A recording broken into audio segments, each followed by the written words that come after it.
বাবা বিশ্বনাথের এই ভূমিতে এই মানুষগুলোর এত কষ্ট, এত অভাব কেন? কি করে এই মানুষগুলো দিনের পর দিন এইভাবে বেঁচে আছে? কি করে? বাবা, আপনারা ক্ষমা করবেন। আমাদের এই দুঃখ দুর্দশা দেখার জন্য আপনাদের ডাকিনি। চেয়েছিলাম একটু নারায়ণ সেবা করব, কিন্তু আমার কপাল। আসলে সত্যি আমাদের কিছুই নেই। কি করে যে আমাদের দিন চলে শুধু আমরাই জানি, আর ঈশ্বর জানে।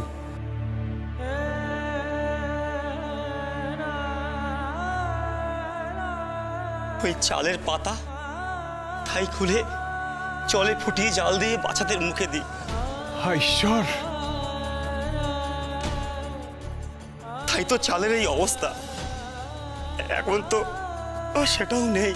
তাহলে রোদে ঝড়ে জলে তোমরা থাকো কেমন করে? তোমাদের ঘরে জল পড়ে না? কি আর করা যাবে বলুন? এইভাবেই বৃষ্টিতে ভিজে ভিজে সবাই থাকে, না হলে রোদে পড়ে। এই প্রদীপের সবটুকু ঘি যে শুকিয়ে গেছে, আর এতে অবশিষ্ট কিছুই নেই।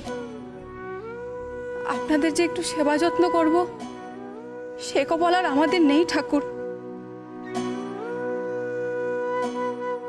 আমাদের ক্ষমা করে দিন। আপনি বরং ওই বাবা বিশ্বনাথের মন্দিরে যান, সেখানে অন্তত ঘি পাবেন।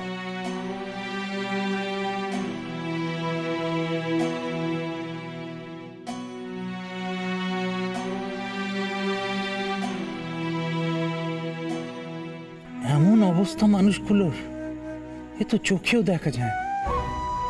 আমাদের গায়ে সেই বছর অনাবৃষ্টি হয়েছিল, সবার কত টানাপোড়েন চলছিল, কিন্তু তখনও তো এমন হাল কারুর হয়নি।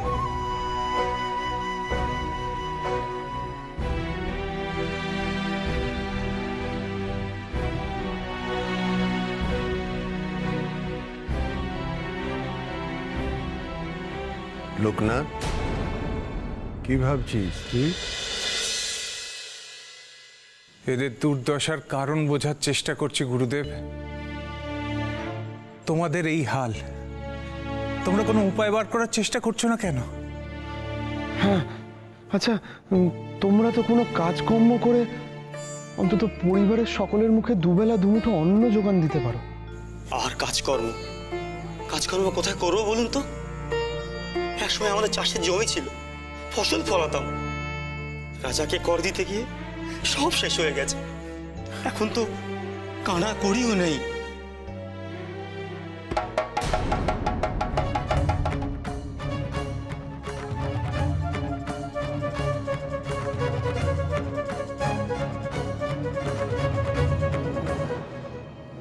লোকনাথ, ও কিসের আওয়াজ? রাজপেয়াদা এসেছে গো, রাজকর চাইতে এসেছে। ঘরে তো আর কিছুই বেঁচে নেই, রাজকর দেব কিভাবে?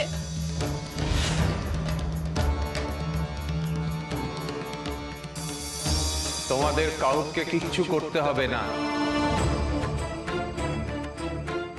আমি ওদের সঙ্গে গিয়ে কথা বলবো।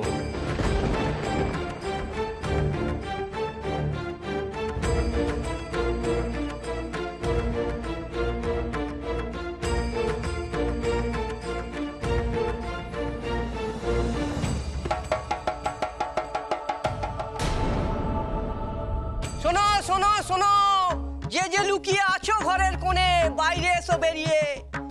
সংশয় রেখো না কো মনে। রাজকর মেটাতেই হবে, কোনো উপায় নাই। মোদের হাতে দাও কো নগদ, আর তো কিছু না চাই। বেশ বলেছিস তো, মুখে মুখে ছড়া কাটায় তোর তো জুড়ি মেলা ভার।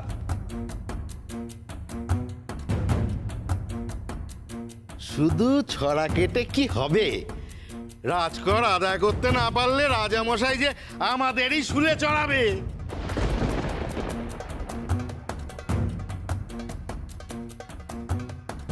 দেবেই দেবে।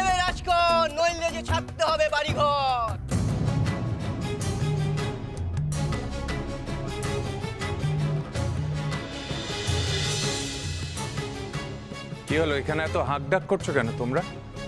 আর কিসের রাজকর চাইতে এসছো এখানে? নটবর কে হে? এই আহাম্মককে তো এর আগে কখনো দেখেছি বলে মনে পড়ছে না। ওরম করে বলিস, ওরম করে বলিস না। দেখছিস না সাধু সন্ত মানুষ, রেগে গিয়ে যদি আপটাপ দিয়ে দেয় তাহলে তো আমরা হুশ করে ভস্ম হয়ে যাব। হ্যাঁ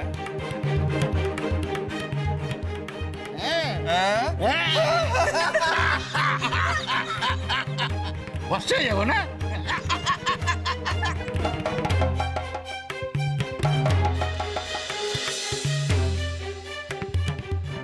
দয়া করে আমার একটা প্রশ্নের উত্তর দাও। এটা কিসের রাজকর যে গরিব মানুষগুলোর উপর চাপিয়ে দিতে এসেছো? আরে ইনি দেখছি কিছুই জানেন না। তাহলে শোনেন, আমাদের এই রাজ্যে বাবা বিশ্বনাথের মন্দির সচল রাখার জন্য যে পরিমাণ খরচ হয় তার হিসেব যদি আপনাকে বলি তাহলে আপনি তো ভিমড়ি খাবেন, কি বল?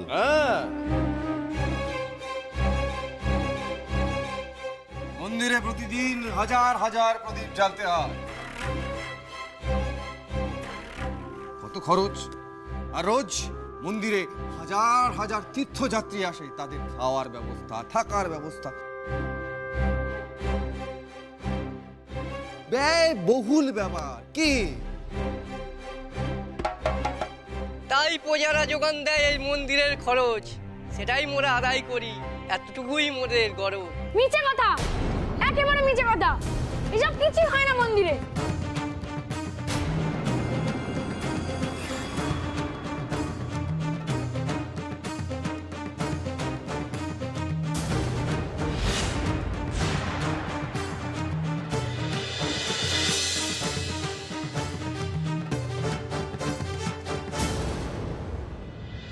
এ কি বলছো তুমি?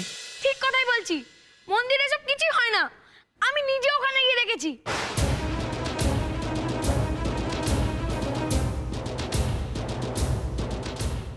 কাউকে ওখানে ভোগ খাওয়ানো হয় না, আর হাতে গোনা করা মাত্র পিদিম জলে।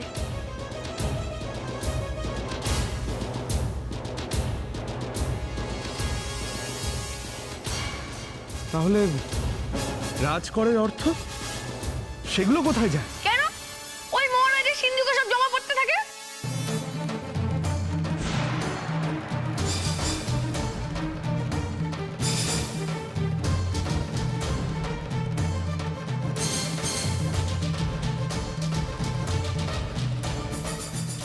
কত দরিদ্র এই প্রজাদের থেকে জোর করে রাজকর আদায় করে সিন্ধুকে পড়ে। হ্যাঁ ঠিক তাই, এ কথা সবাই জানে, কিন্তু ভয়ে কেউ মুখ খুলতে চায় না, শাস্তির ভয়ে।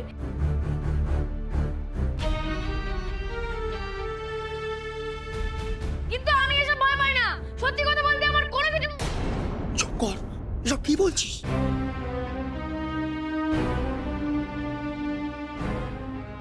কিছু মনে করবেন, কাঁচা বয়স কি বলতে কি বলে ফেলেছে। গুরুদেব, বাবা বিশ্বনাথের নাম করে এমন অনাচার চলছে, এ তো ভাবাই যায় না। এরকম একটা শিবক্ষেত্রে এরকম অবস্থা, এত অনাচার।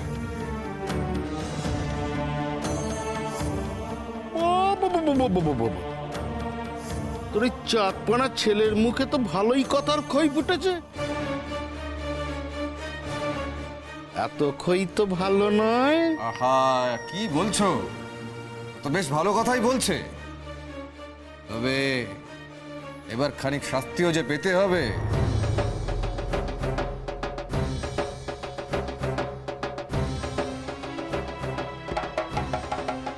শাস্তি তুমি পাবেই পাবে, বাড়ি শুদ্ধ সব কারাগারে যাবেই যাবে।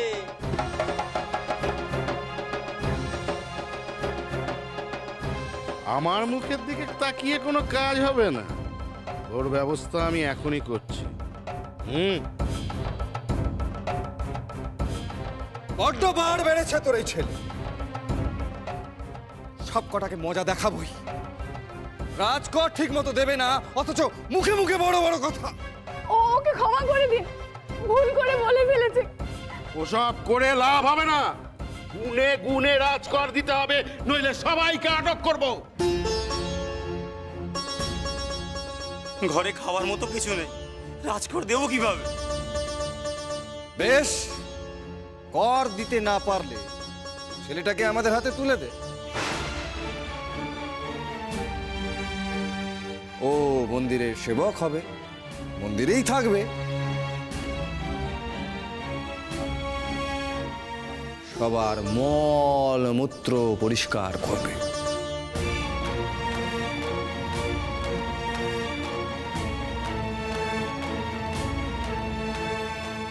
তুলে দে তো ছেলেকে আমাদের হাতে। দয়া করুন আপনারা, এত বড় শাস্তি দেবেন না। আহা, ওই দয়াটুকু চাস না রে, ওই দয়াটুকুই তো আমাদের নেই। তবে এই ছেলেকে আমরা সঙ্গে করে নিয়ে যাব। না, আমার ছেলেকে আমি কিছুতেই নিয়ে যেতে দেবো না, কিছুতেই না।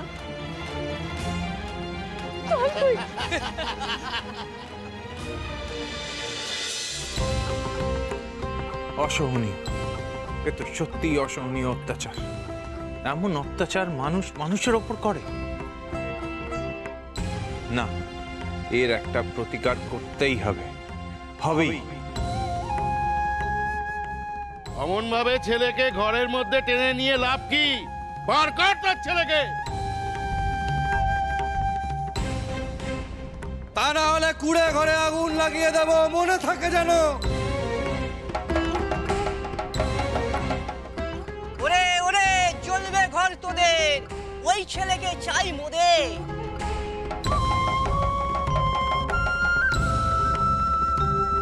তুই কোথাও যাবি না, তুই কারোর কথা শুনবি না, তুই এখানে দাঁড়া।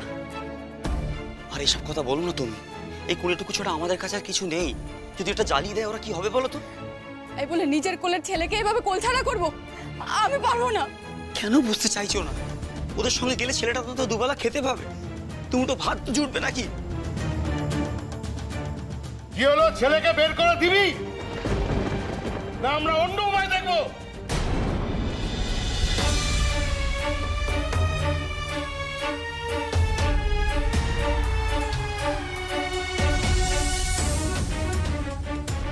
দয়া করে আমাদের ঘর বাড়ি জ্বালাবেন না, ওকে নিয়ে যান, ওকে মন্দিরের সেবা করে রাখুন। দাঁড়াও তোমরা, আমাদের সামনে থেকে সরে যাও, না হলে কিন্তু তোমার কপালে অশেষ দুঃখ আছে।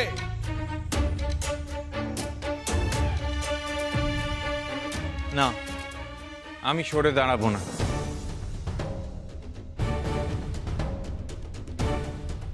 ওকে ছেড়ে দাও, ওর বয়স অল্প,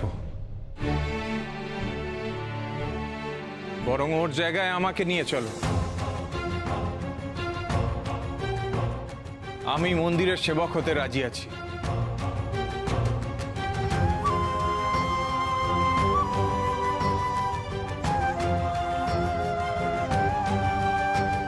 লোকনাথ রে, এসব তুই কি বলছিস? হ্যাঁ রে বেন, আমি ওই মন্দিরের সেবক হব। তা না হলে না না লোকনাথ, তা হয় না রে ভাই। তুই মন্দিরের সেবক হয়ে তীর্থযাত্রীদের মলমূত্র সব পরিষ্কার করবি? না। তাতে কি হবে রে বেনি? আমরা তো এসেছিলাম এখানে বাবা বিশ্বনাথের মন্দির দর্শন করতে। এবার না হয় নিজের চোখেই দেখব যে মহারাজ বাবা বিশ্বনাথের নামে কেমন ব্যবসা ফেদে বসেছে।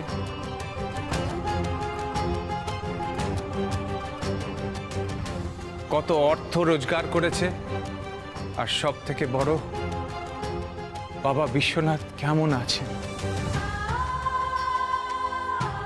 জানিস বেনি? হয়তো এমন অনাচারের জন্যই উনি স্বয়ং আমাদের এখানে টেনে এনেছেন।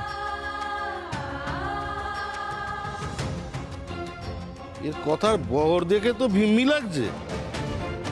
বেশ তো, চলুক না আমাদের সাথে, সবাই দেখবে সন্ন্যাসীর কি হাল করি। যাস না লোকনাথ। না রে বেনি, আমায় যেতেই হবে, আমায় আটকাস না এইভাবে। না লোকনাথ, আমি তোকে একা যেতে দেবো না, কিছুতেই একা যেতে দেবো না। আমিও যাবো তোর সঙ্গে। কিছুতেই না, তোদের এখানে অনেক কাজ আছে। এই প্রজাদের দুঃখ কষ্ট যতটা সম্ভব দূর করতে হবে তোদের। গুরুদেব, আমায় এবার অনুমতি দাও। যা লোকনাথ, এ পথে যেতে আমি তোকে বাধা দেব না। তবে একটা কথা মনে রাখবি লোকনাথ, এই অনাচারী পাষণ্ড রাজার হাত থেকে প্রজাদের বাঁচাতে তুই কখনোই ক্রোধের বশবর্তী হবি না।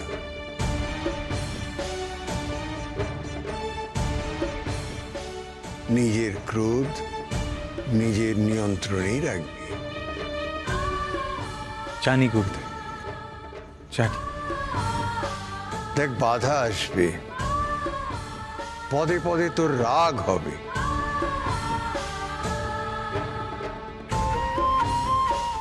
কিন্তু একটা কথা জানবি লোকনাথ, অন্যায়কে পরাস্ত করতে হবে রাগ দিয়ে নয়, ধৈর্য দিয়ে। মনে রাখিস, রাজাকে তুই শাস্তি দিবি না, তার চেতনার পরিবর্তন ঘটাবি,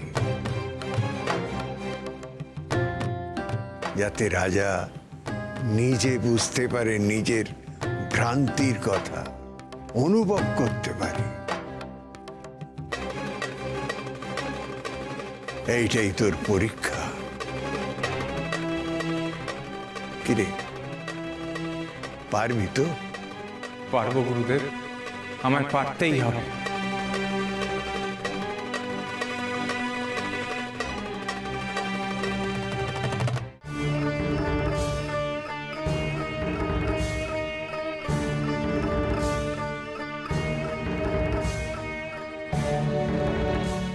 নিন, আমায় এবার বন্দি করে নিয়ে চলুন।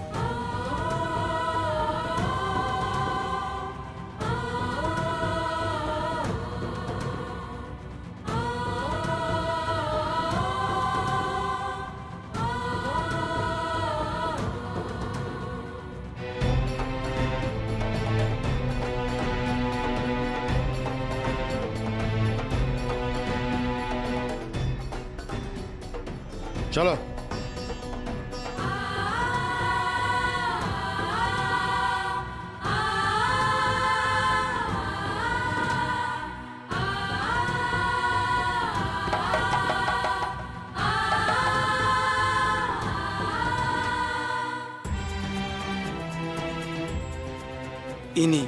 ইনি পারেন আমাদের দুর্দশা থেকে উদ্ধার করতে।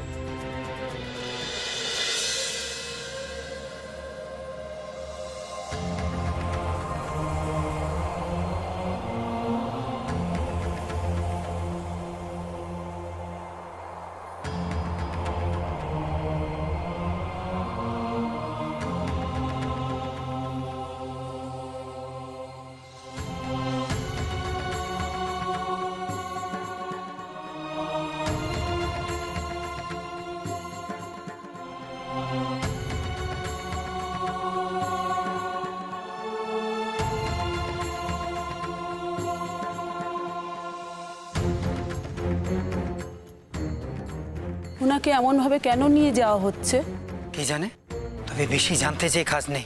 তা না হলে এমন শাস্তি আমাদের বড়তেও জুটতে পারে।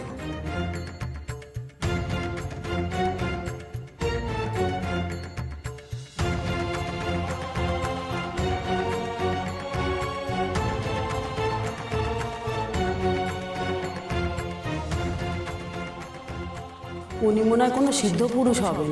দেখো একবার, এমনভাবে যাচ্ছেন যেন মনে হয় স্বয়ং বাবা বিশ্বনাথকে টেনে নিয়ে যাওয়া হচ্ছে।